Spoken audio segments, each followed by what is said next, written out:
laying on that cold floor and she said my test came back positive, I just started shaking with what I could only describe as just sadness and frustration and anger. Going back home at the end of the day, it just all melted. All those various emotions just melted into sadness. And that's where it all stayed for a long time. I just wanted to be as normal as possible again. I didn't want the virus to have power over me. I wanted to have power over the virus. My name's Josh Sheets. I'm 33, from Delaware, and I'm a licensed social worker. And I'm living with HIV.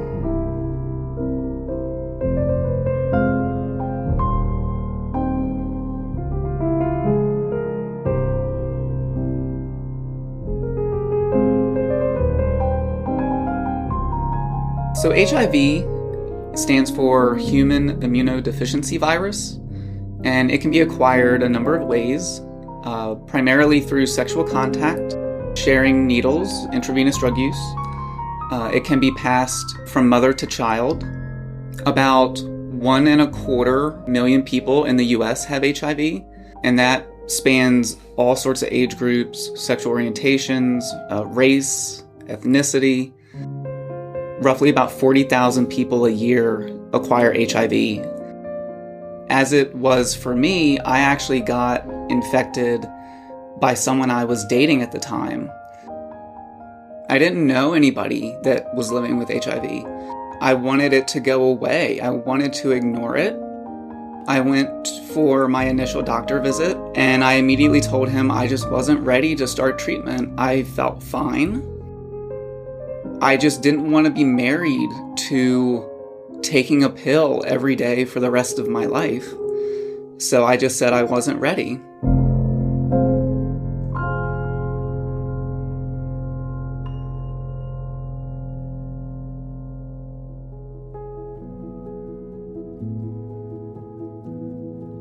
My HIV status never kept me from going outside, meaning that I was never sick enough that I couldn't go outside.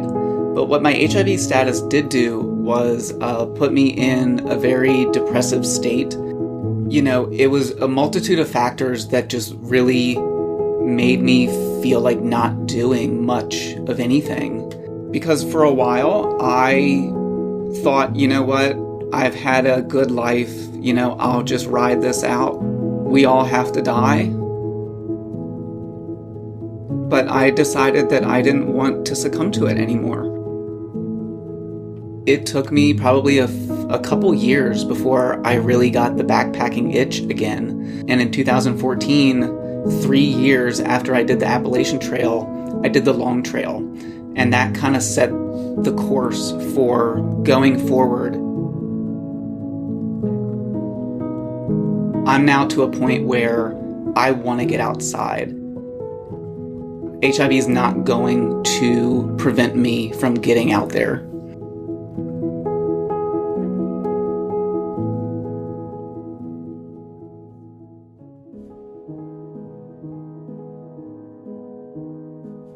So when I found out that I had HIV, I did not immediately accept my diagnosis, and I didn't accept myself and what my life was going to look like, or what I thought it was going to look like. I felt shame for a long time because I felt like I had betrayed myself. I felt like I had done what I needed to do to educate myself to not get HIV. It wound up not being the case. For a long time, I struggled with the fact that if I wasn't gay, it probably wouldn't have happened. And that was a huge hurdle for me to get over, because going through the motions of coming out as gay and then having to also come out as HIV positive, it was like having to come out all over again. You know, I just had this shame that I couldn't shake for a very long time. it took a lot of work. I went to see a counselor. I reached out to other people living with HIV to learn how to move beyond my shame.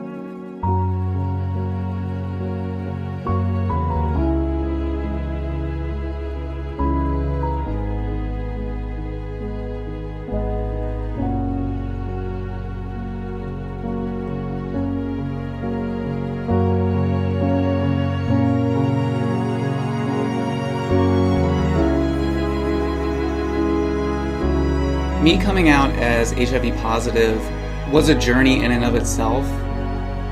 As far as my parents and my relatives were concerned, I was still on my father's insurance because I was under the age of 26.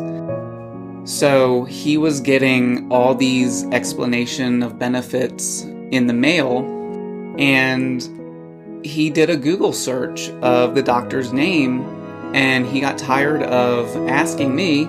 So he asked my mom, and I had told her probably a good year before I told my dad. I'll never forget when Mom told my dad that I was living with HIV. And he brought it up one day. He said, "I'm gonna love you regardless. But I'm here for you." And he said, "I'm not mad that you didn't tell me. I'm just mad that you felt like you couldn't tell me." I knew in the back of my mind that he would love me, but I felt like I couldn't do it. I felt like I couldn't tell him.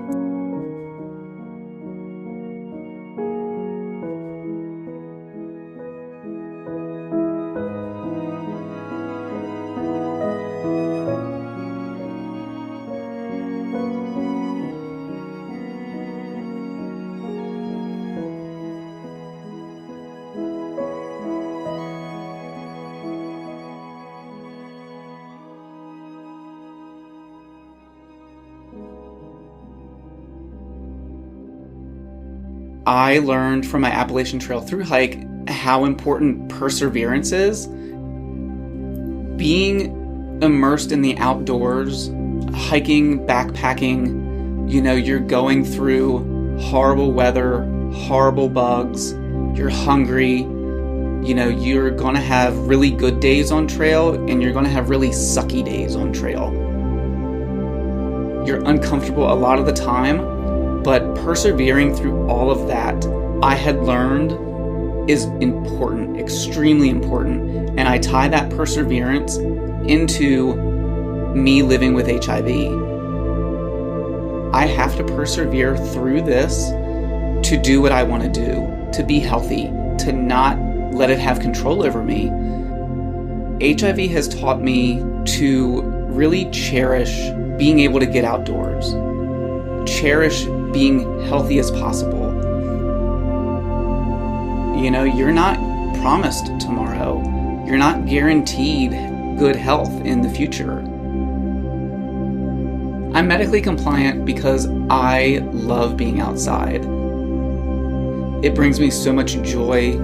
It relieves stress. Me being medically compliant means that I one day can be a triple crowner.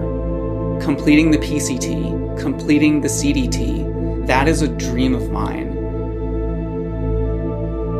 I wanted to get to a point and make sure I stayed there so that I could do what I essentially did on the Appalachian Trail, which is hike as if I didn't have HIV. I didn't want it to impact me to a point where I couldn't backpack anymore. So I decided to start treatment because I want to live.